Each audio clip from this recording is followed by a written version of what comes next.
08 한번 같이 볼게요. 자, 요 지문은요, 일단 가지문은 미셸 푸코의 헤테로토피아라는 개념에 대한 이야기고요. 유토피아와 대별되는 개념이기 때문에 그 둘의 미셸 푸코가 주장하는 그 둘의 그런 차이점에 대해서 잘 봐두시는 게 중요합니다. 나즈문 같은 경우에는 초현실주의에 대한 이야기고요. 초현실주의자 그리고 그 중에 대표인 데페이즈만 기법을 사용한 르네 마그리트에 대한 이야기를 좀 잘 봐주시는 게 좋을 것 같습니다. 둘 다 예술 지문이고요. 인문 예술이라고 보시면 좋을 것 같기는 하네요. 자, 한번 봅시다. 가지문부터 들어가 볼게요. 자, 장소에 관한 철학을 대표하는 현대 철학자 미셸 푸코레. 이 사람은 장소에 대한 이야기를 많이 했다라는 거네. 유토피아의 개념과 대별되는 개념으로 헤테로토피아라는 걸 제시했대. 그쵸? 그는 둘이 대립된다라는 거겠죠. 우리는 순백의 중립적인 공간 안에서 살지 않는다라고 했는데 이때 순백의 중립적인 공간은 바로 유토피아라는 거죠. 순백의 중립적인 공간, 유토피아라는 거지. 미셸 푸코에게 유토피아라는 거는 현실에서 실제적인 장소를 점유하지 않는, 즉 실제가 아닌 비현실적이고 균질적인 공간이래요. 반면 헤테로토피아는 현실에 실제해. 그치만 현실과는 이질적인 공간이다라고 이야기를 합니다. 되게 말이 애매하죠. 어쨌든 유토피아와 반대된다라는 건 알 수 있겠네요. 이러한 공간의 예로 푸코는 원시 사회에서 신성시된 장소, 그러니까 아무나 못 다니는 거, 소도 같은 거 얘기하는 거죠. 소도. 아이들이 다락방 가운데 자신만이 출입할 수 있도록 만들어 놓은 텐트, 이런 게 다 예시래. 이게 바로 뭐다? 헤테로토피아의 예시다. 여러분들이 이해 못할 거 알고 이렇게 예시를 준 겁니다. 현대사회에서는 누군가에게 정신병원, 감옥 등도 일탈을 위한 헤테로토피아가 될 수 있대. 즉 다른 말로 하면 뭐야? 현실에는 실제하지만 우리의 현실과는 또 이질적인, 동질적인 느낌이 들지 않는다라는 겁니다.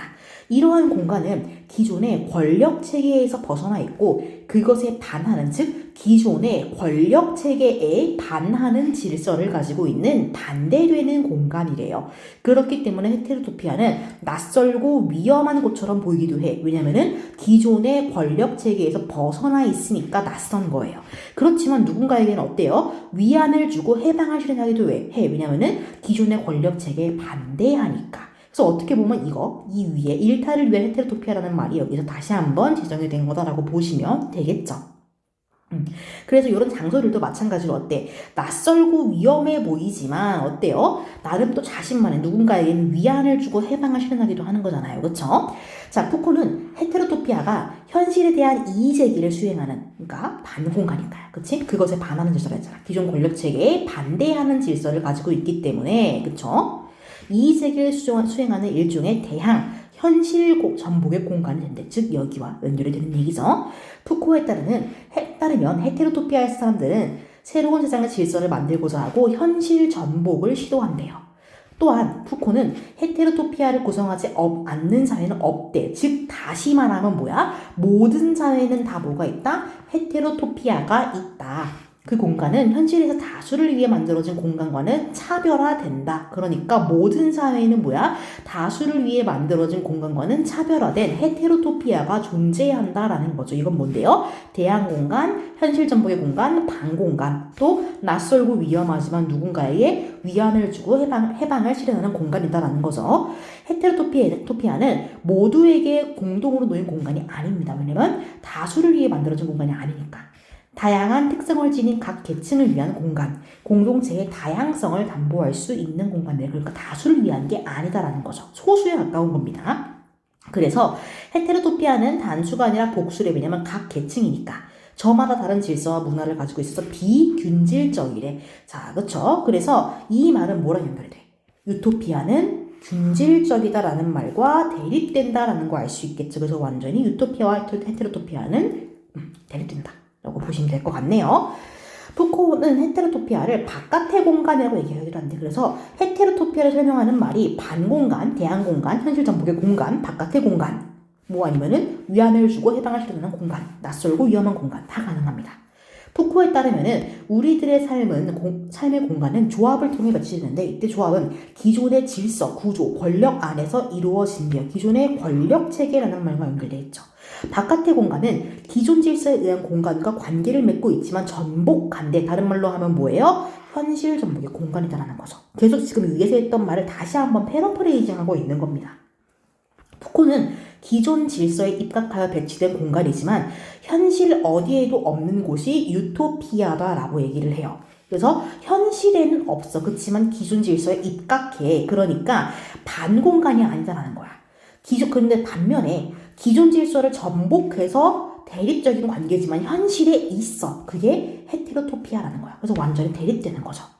이에 대해 푸코는 유토피아와 헤테로토피아란 각각 현실에 대한 감흥과 반감의 상상력에 의해 끊임없이 재구성된대. 그러니까 어떻게 보면 이것도 공통점인 거죠. 이거는 푸코의 헤테로토피아라는 개념은 현대 예술가들의 작품을 해석할 때 적용이 되는데 화폭을 현실 대항과 현실 전복의 상상력을 발휘하는 순간, 즉 우리의 현실과는 다른 새로운 가능성을 찾을 수 있는 바깥의 공간으로 다루는 현대 예술가들의 철학적 바탕이 바로 푸코에게 있대. 그래서 나지문이 바로 여기랑 연결이 되는 겁니다. 현대 예술가의 작품을 해석할 때. 그래서 뒤에 이게 지금 뭐 르네 마그리트라든지 그런 식으로 해서 나 지문으로 연결이 되는 초현실주의, 여기로 가볼 수가 있는 거죠. 그래서 마지막 문단에서 나가 같이 복합 지문으로 연결이 된다는 겁니다.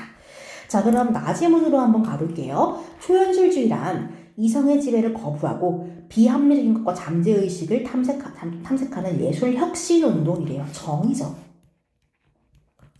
1920년대에 합리주의를 만능으로 여기는 풍조에 대한 반동이래. 그러니까 합리주의와 반대된다라는 거 알 수 있겠죠.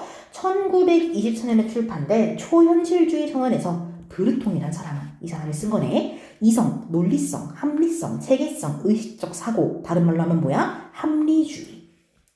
어떤 법칙이나 규율에도 구속되지 않는 완전한 정신적 자유, 이게 바로 뭐야? 초현실주의인 거죠. 브르통은 기존의 예술이 현실을 재현하는 모방에 지나지 않는다고 비판했대. 그래서 뭐하래? 이성에서 해방된 순수한 상상력과 무의식으로 예술이 창조되어야 한대요. 다른 말로 하면 뭐예요? 초현실주의. 또한 그는 이성의 통제에 대한 상상력의 해방, 이성으로부터 벗어나는 거죠. 사회에서의 인간 해방을 실현하는 선결 조건, 즉 이성의 통제로부터 상상력이 해방돼. 그러면은 인간도 해방될 수 있다라는 겁니다. 상상력이 예술의 창조를 위한 아이디어에서 그치지 않고 사회에 엄청난 영향을 미친다. 다른 말로 하면 뭐예요? 인간 해방으로 나아갈 수 있는 혁명적 힘이 된다라는 거죠. 상상력의 해방이라는 게. 자, 브르통으로 대표되는 초현실주의자들에게 있어서 프로이트라는 사람의 꿈의 해석은 필수 교재래요. 이 책에서 프로이트는 꿈에 대한 분석을 통해 인간의 의식보다 무의식이 더 지배적이래. 즉 순수한 상상력과 무의식에서 연결되는 거네요. 초현실주의자들은 프로이트의 분석에 기대어 실제하는 현실을 초월하는 초현실적 세계라는 것에 주목하게 돼. 그러면서 의식적인 사고를 피하고 우연적으로 발생하는 효과를 추구하는 자동기술법이라는 걸 개발했대. 이게 바로 뭐예요? 초현실주의자들이 개발한 거죠. 현실과 상상, 의식과 무의식, 자연과 초자연, 과거와 미래, 이런 것들이 단절되어 있지 않고 연관되어 있다는 거야. 아예 단절된 게 아니야. 연관되어 있다는 믿음을 바탕으로 전혀 어울리지 않고 대립한 요소들을 결합하기도 했대. 이러한 작업을 적극적으로 수행한 초현실주의 미술가가 바로 르네 마그리트, 새로운 사람이 등장했죠.